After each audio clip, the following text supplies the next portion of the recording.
invitation. Having been invited here as a keynote speaker,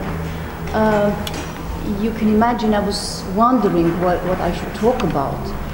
It shouldn't be a case study, really. Therefore, it shouldn't really, fit into my more narrow field of specialization. Evoking history may be defined as such a field.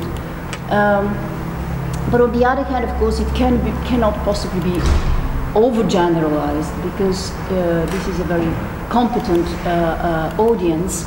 So I opted for something which, let's see whether it will work, but I just want, with this intervention, to provoke a conversation among us, perhaps being a little bit more provocative than I actually am, focusing again on this perennial topic of relationship between myth and history, but doing that by focusing on two key concepts, truth and memory, as outlining, as sketching out conceptual fields or semantic fields where this relationship between history and myth I consider to be of central importance.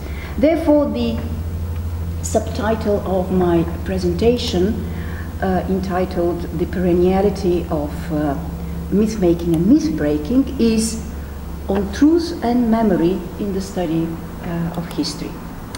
Myth and history, as we all know, are typically construed as antithetical approaches to the past. The genealogy of this antithesis is as old as history itself, bringing us back to the Herodotus-Thucydides debate on the use and abuse of myth in historiography. For Herodotus, the task of the historian is not to eliminate, but to illuminate historical myth.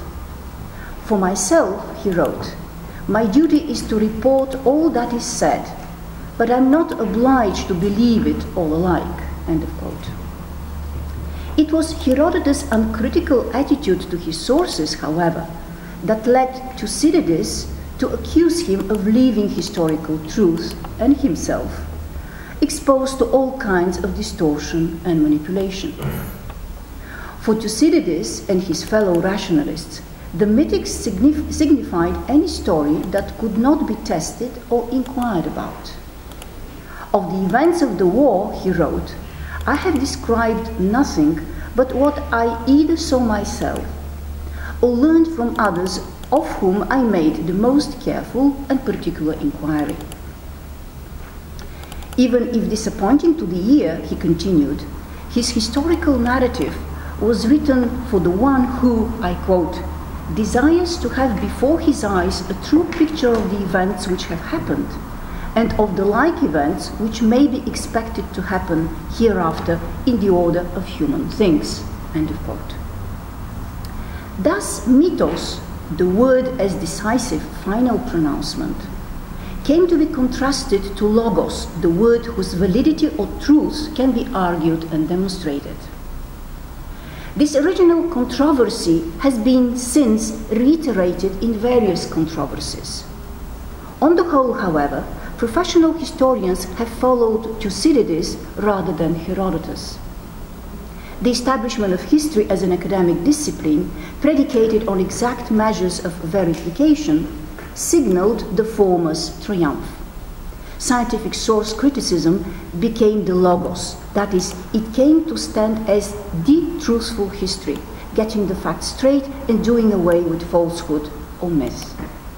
Significantly, Leopold Ranke, the founder of the school, wrote his doctoral dissertation on Thucydides. As a result, myth came to designate a set of uncriticized assumptions which stand in an antithetical relation to history, in other words, an interpretation that is blatantly false. The general trend of post-Enlightenment historiography has been the eradication of myth from the record of what really happened. In practice, things were less simple, as already at the beginning of the 20th century, thoughtful historians began to realize that the arrangement of facts to make a history involved subjective judgments and intellectual choices that had little or nothing to do with source criticism, scientific or otherwise.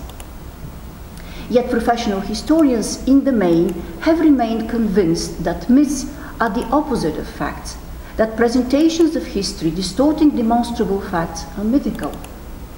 Whether the distortions result from ignorance, wishful thinking, or deliberate manipulation is irrelevant. In all instances, it is the task of the professional historian to explode the myths by pricking the balloons, so to speak, and show the hollowness inside.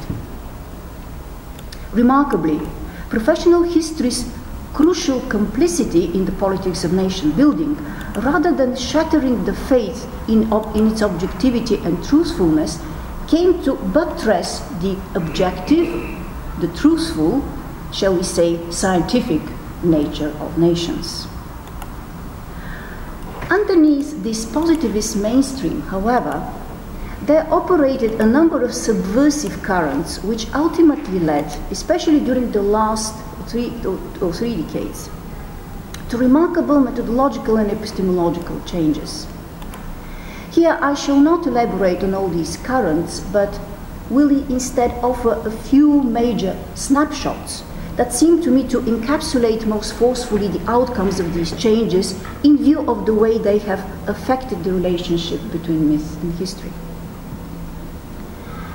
At the center of his presidential address to the American Historical Association back in 1985, William McNeill put precisely the issue of the relation between historiography and mythology. In a world of competing sets of assumptions, he asserted, each group affirms its own beliefs, calling other belief systems myths, its own the truth. But of course, other groups do the same. Formerly, historians believed they were in a position to decide which truth was true and which was myth.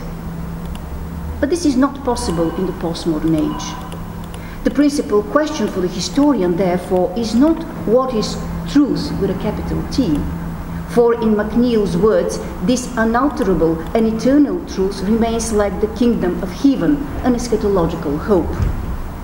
But rather, what have groups of people known and believed about their past and found necessary to preserve as essential for their social existence, namely their truths? In other words, the best historians can do is to try to attain a better historiographical balance between truth and myth. When historians exert themselves to produce a presentation of truth which is credible and intelligible to a given audience, the result is what, I quote, might best be called myth history perhaps, though I do not expect the term to catch on in professional circles, for the same words that constitute truth for some are and always will be myth for others, who inherit or embrace different assumptions and organizing concepts about the world. End of quote. Over long stretches of time, our historiographical myth-making and myth-breaking is bound to accumulate, propagating ever-improved, truer and more adequate myth histories. At about the same time, the mid-1980s, Marxist historians like Erich Hobsbawm took up myth as an object or category of study from the positions not of truth-seeking mythographers, as McNeill had suggested, but as confident practitioners of a logos activity with a strong demythologizing agenda in mind. In the process, the falsity of myth came to be understood as a distortion of the truth rather than complete negation of the truth through total factual inaccuracy. In the service, and this is very important, in the service of some present, usually political purpose. In the particular case of the invention of national myths, the purpose is to masquerade under the false pretenses of group identity and continuity, real socio-political tensions and historical ruptures. At the other end of this continuum of viewpoints, Hayden White went as far as to view history itself as a sort of myth. The account is the thing of interest, and the events are part of a semiological chain seemingly independent of its supposed real-world reference. Since, according to White, there is no ontological difference between the reference of historical and fictional discourses, there is no way for a scholar to demonstrate that a historical explanation of events, generally taken to be factual, is any better than a fictional or mythical explanation. In the evolutionary view of MacNeill, and even more so in the extreme view advocated by White, the conventional distinction between factual and fictive events is blurred. MacNeill, together with the bulk of the Historians' Guild, continued, however, to uphold the conviction that the historian is constrained by the nature of the materials he or she studies, that historical narratives are by definition stories that correspond in some way to actual events in the past, and that there is ontological difference between, let's say, the death of a historical personage and the death of a fictional character.